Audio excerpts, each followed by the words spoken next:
Okay guys, today we're going to do a fitting video on the bumper vent. So as you can see, it goes there. We do these in two types, the Italian flag or the normal carbon. I think because we've already got the Italian flag on here, so it's not too much overkill, we're going to fit that one today. So you can comment which you think looks the better one.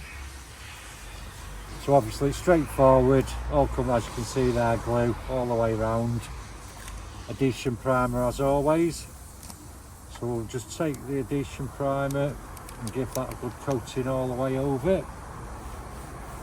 The good thing with these bigger bits is it just gives us time to dry while we're doing the fiddly peeling of the tape.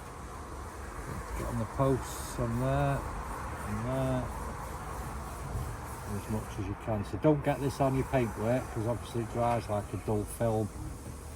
So you can see there where it's just starting to dry off. So we'll just leave that for a minute.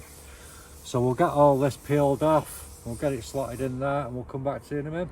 Okay guys, so 15 minutes later I've finally peeled off all these fiddly bits of glue.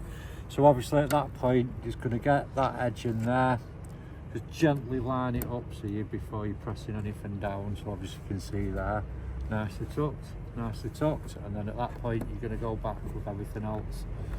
So obviously push on these posts because you see how flexible the bumpers are on these. So you get them posts right in, you can actually squeeze from behind and only then go around your edges. So obviously you're going to get them tucked up into the top wall there.